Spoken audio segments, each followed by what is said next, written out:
British versus American words for home objects. Yeah, curious to see what kind of words we're seeing this to do with the house and stuff. What's different in the UK to America. Before we do get into this, appreciate if you guys can hit that subscribe button. And yeah, let's check this out, man. Hello, I'm Lawrence, and I'm on a quest to uncover all of the memos that Britain and America lost in the pond, and one of those memos pertains to words. Specifically and scientifically, words for stuff found around the house. Okay. So once again, in order to do this, I'm going to have to get up off this chair and go from room to room. No, just cut. I'll go in my own time. Like a lot of people, I keep my cleaning implements in one of these. This is what Americans would call a closet, but sometimes in Britain, we refer to this as a cupboard. Now, since cupboards / closets can get quite dark on the inside, it's quite a good idea to have one of these around. Partly because it makes it easier to look inside the closet, but also... Wait, can't you just turn on the room light to see inside of the closet?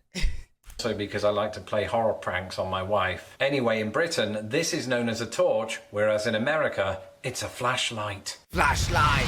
Oh yeah, true. My cleaning implement. You know what? I feel like, especially when I'm playing games, I will say flashlight more than torch. Of choice is one of these. I think we all know what this is. Hoover. But we don't all have the same word for it. In Britain, we might refer to this as a vacuum cleaner, sure, but we might also refer to it as a Hoover. Okay. Now, any Americans watching this might be thinking, that's not a Hoover. It doesn't have the Hoover branding on it. Wait. What do you guys call it?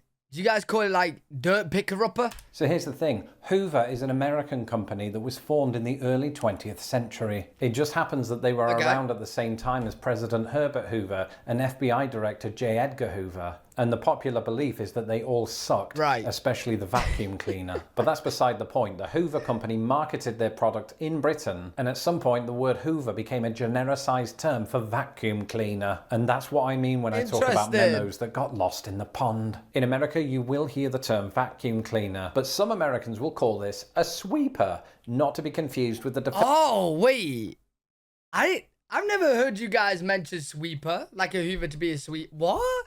I've never heard that before. Defensive position in football, soccer. Now, one of these motorized suck machines is going to be useless without one of these. In case you're not familiar with plug sockets, who is not familiar with plug sockets? Perhaps people that don't call them plug sockets. To be clear, that's what I call this, having grown up in Britain. What do you call it? In the US, they might be referred to simply as a socket or an outlet. In fact, either... Oh, okay, yeah, I have actually heard you guys call it an outlet before. I have heard that many times. The word might be used at different times to denote different applications. This contraption might be described as a socket when you're putting a plug into the wall, but as an outlet when describing the electricity that comes out. And if you're excited to learn more about the physical differences between British and American plugs, be sure to subscribe and hit my bell because that video is... You know what? I absolutely love how your guys' plugs outlets look like the shocked face. Coming soon. I love it, bro. Now, here's a hypothetical scenario that I definitely just made up. What if you need to vacuum in the other wing of your house, but the other plug sockets, for whatever reason, aren't working? Firstly, call maintenance, but in the meantime, you might want to use one of these. You can't see it here, but this is a very long wire that allows you to move devices over greater distances. Extension, right? In Britain, we might call this a power extender, or I was known to call it an extension lead. From there, it's not too big a stretch to arrive at the American term, extension cord. Alright, so you changed the... Basically, we say lead and you say cord. Okay, right.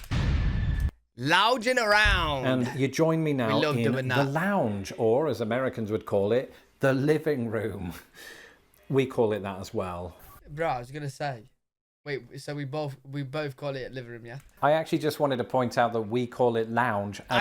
Bro, I literally just went to drink my bottle with the lid on me. And also apparently drawing room, although only about 7 people use that term. Anyway, you can probably hear some sounds in the background. That is my voice, Tara's voice, and that of Lavluka. But it does when I say it, brochure. Brochure. In other words, this is now a reaction video of Lavluka's reaction video of Lost in the Pond. Yo, Inception! I know. This is really meta, and it's difficult to talk over you, Lav, so I'll just let you talk. Anyway, the important thing here is the device I'm using to watch it. In both Britain and America, of course, we often refer to the television as the TV. But in Britain, we also call it the telly, because we just love putting the letter Y on the end of an existing word and saying, here you go, here's a new word. You wanna watch telly? Right? Think brekkie for breakfast, chocky for chocolates, and Laurie for Lawrence. And of course, this is the 21st century. If I want to change the channel from Lost in the Pond to Lavluka, I don't want to have to get up and do that manually at the TV itself. Hey, you can talk it to your remote nowadays. It's very easy. Right? I've got a huge coffee table in the way, not to mention a huge coffee cup. So that's why we have one of these. True. Where I come from, this is known as a TV remote, right? And you might hear that in the United States too. You might also hear remote in both countries. But I was 26 years old and living in Indiana when I heard a Midwesterner refer to this as a clicker. To this day, I'm not really sure whether clicker is a Midwesternism. So wait, you guys call... Wait, let me know in the comments right now. What do you call a TV remote? Do any of you call it a clicker? If you live in the United States, but not the Midwest, and still call this a clicker, let me know in the comments below.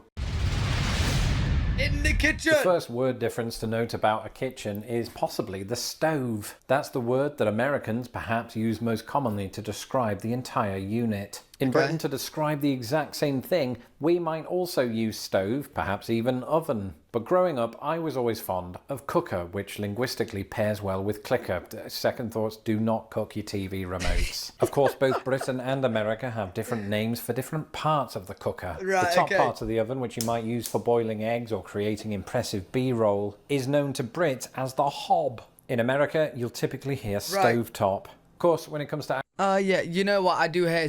I feel like some people in the UK call it a stove as well. I have heard that, unless I'm just around too many Americans and I'm getting confused, which could be the case, bro. Actually eating the food, you can't just use your hands unless you're American. Sometimes you're gonna need a knife and fork. Yes. And don't get me wrong, Cutlery. it's not those words that differ, but the collective term we use to describe them. In Britain, these would be described as cutlery, or as I like to say, cutlery, because I'm not human. In America, the collective term for the exact same objects is silverware, or more specifically, flatware, because... Wait. I've never heard of flatware. I've heard of silverware. I've heard of you guys say silverware, but I've never heard of flatware. I don't really know why. A spoon doesn't look particularly flat, but from space, neither does the Earth. And then once we're done with the eating, it's time to do the washing up. Hey, flat conspiracy theorists out there, bro. You think the Earth is flat? Tell me now. Anyone watching this think the Earth is flat? It's a boring job, but somebody's got to do it. Come here, cat. Dishes. Where you going? But this part in the process comes with quite a few word differences. Firstly, you've got what the British would call washing up liquid. Okay. In America, it's dish soap, or as Dawn is trying to push on us, dishwashing liquid. And you can't wash dishes without water, which in Britain comes out of a tap, a common synonym of this.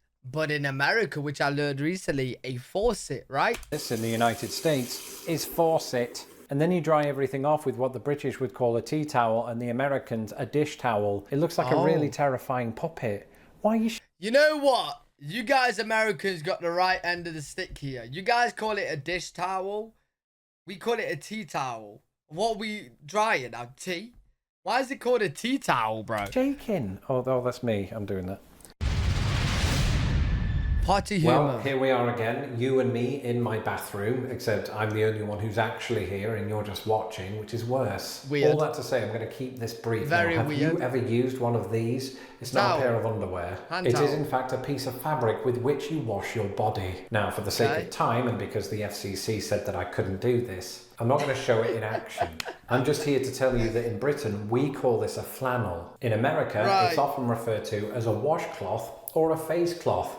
Ironically, honestly, I don't really have a word for this. I use like a scrubber, you know, like a scrunchie. I don't use this. I use a scrubber. It's like a puppet without. I don't have a word for it. As with the kitchen, the same applies here. We have faucet versus tap. And I couldn't do another segment in the bathroom without talking about the toilet, because that's what I do. Sure, both countries use that very word, but each is absolutely loaded with synonyms. So in Britain, you've got loo, bog, latrine, lavatory, lav, porcelain firing range, and bog. In America... Yo, who even saying half of these, bro? I just say loo or toilet. That's it. You have the John, the commode, the pot, the potty, the porcelain god, the crapper, and my personal favourite. Yo, wait, I'm taking that. The crapper. Oh, I love that. I love that. The bowl. The bowl. Liar went to the closet. And finally, you may remember in my bedroom video from earlier this year, I talked about how America has walk-in closets and Britain has wardrobes. Now, that's not really relevant for this video because the two things are quite different. This was just an excuse to show off our new walk-in closet. These aren't my dresses, by the way. Nice. My dresses are over here. But if you come inside, I do have one last thing to show you, and don't worry, it's not a pair of jorts. Now, I know that this might seem sensationally weird, but in this storage facility behind me, I keep things like my underpants. These are the drawers. Wait, so you brought us into your closet to show us your underpants?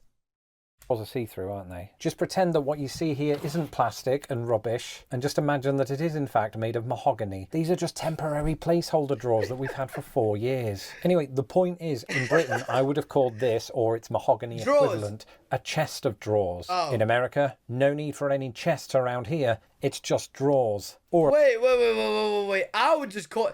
Bro, I got drawers over here. I ain't ever called them chest of drawers. What? Apparently, some Americans refer to a chest of drawers as a bureau, which would confuse the British and the French for different reasons. That's it for this episode. Let me know in the comments below some of the words. There was actually more words than I thought there was going to be that I've never even heard of before. So really did enjoy this. Let me know what kind of British words surprised you as well in the comments. If you guys enjoyed, make sure to leave a thumbs up, subscribe for more content. Live every single day on twitch.tv/LFreedomG. If you guys want to check me out there, I'll see you all in the next one.